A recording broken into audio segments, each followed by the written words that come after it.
Don't forget to subscribe and hit that like button. Join our Facebook group, Discovering Newfoundland. Good morning from Brigus. We're here at the Biscuit Box talking with Walter this morning. We're going to see what updates he has. So let's go in and check it out.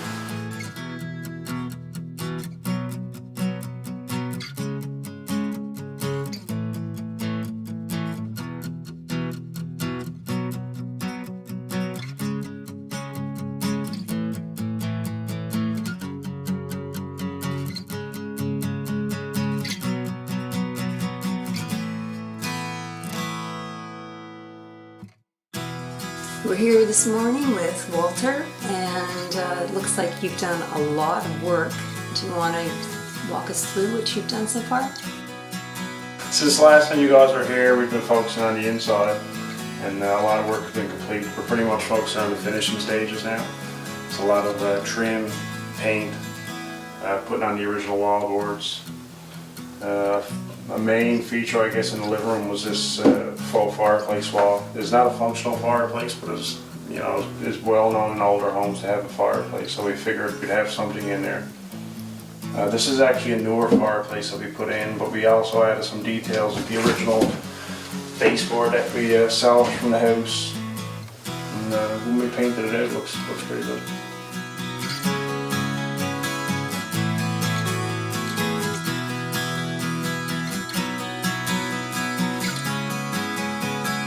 We see you've used some reclaimed wood on the walls. Have you carried that also throughout some of the rest of the house? Yeah, I struggled with this house. We've had to take it down to studs pretty much, and it started to get to a point where kind of the character and the age of the home was starting to go because there was all new stuff going back in. But we salvaged pretty much all the boards when we started doing the demolition of the house, and this is all actually the original wall boards that came on.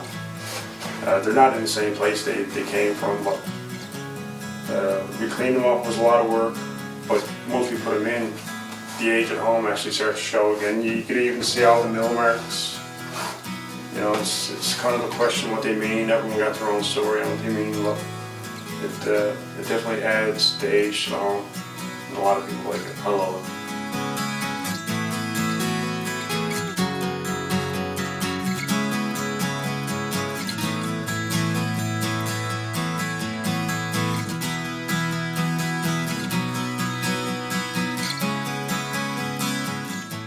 So Walter, the kitchen's really coming together. Did you make all of the shelves yourself?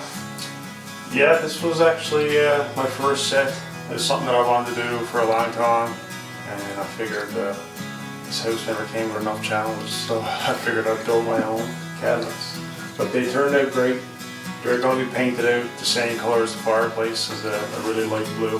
Nice. It's kind of hard to pick out. I know when I post on Instagram it looks bright, but it's actually a really nice blue when you see it in person. But it was a lot of work, but it definitely fits the home. The house at this stage would have had built-in cabinets anyway, so it definitely fits the era of the home rather than having custom frame cabinets from the store. So do you know what you're going for countertops, or?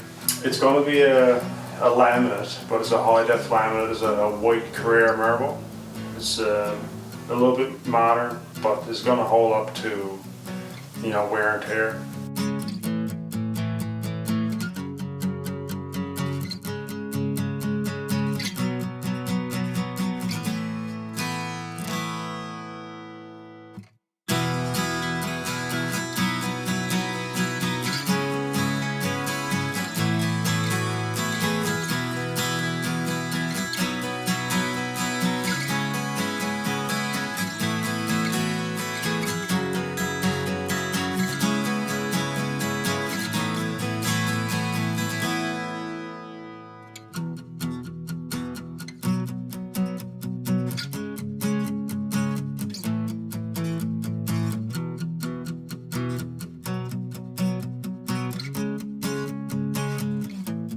I see we have some more reclaimed wood and some paint choices on the wall. You want to let us know what you're doing here?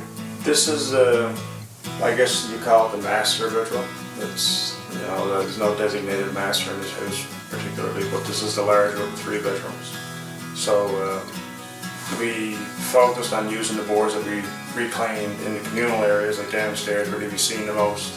And the ones that we had left, we put it in the master bedroom because, you know, the person who's paying the bills is going to be enjoying this room the most. As you can see on the walls, the boards that was used in this room actually still had the original red paint. We could have sanded it all off, but the more you sand these old boards, you lose all the character. So instead of fighting it, we embraced it and put it on. And it kind of drove the color choice for this bedroom. I put up a poll on Instagram. This one's more of a richer red, and this one's more of a muted red. And it seemed like that was the popular choice. So this is the one that we'll be going with. I do believe it's called Canyon Red by Benjamin Moore. This is the next room that's going to be hit with paint over next week.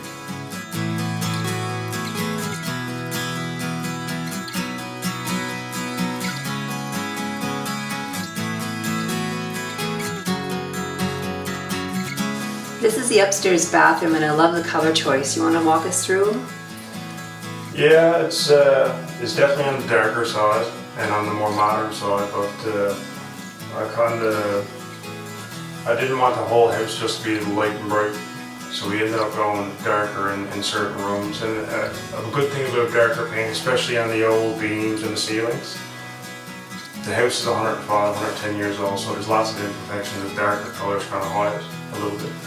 If it was white or a lighter color, everything would stand out and it would look pretty bad. But we ended up using wallpaper in the two bathrooms, and there's also a section in the kitchen that we done wallpaper. We chose to use peel and stick, which was the first time I used it. It was definitely a challenge. It's just one of those things, you got to put it in the correct spot the first time. If you don't, it doesn't work out very well. But I think from here on, I'm definitely going to be using the conventional glue-on wallpaper. It was a challenge and took years off my life doing this. Well, it looks great. It was worth the pain. Yes, it was. So what color choice did you use in here, Walter? This is Benjamin Moore In the Garden is the name of it.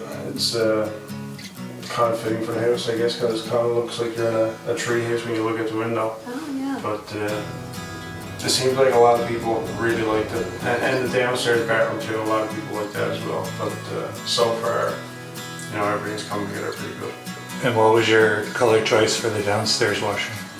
The downstairs is called Chantilly Lace. It's just a really, really bright white. It's, you know, a lot of people think whites are the same, but Chantilly Lace is a color that I've used in almost every house that I've ever built, and it's like the whitest white you will find. If you really want just a clean white, that's definitely the color to go with.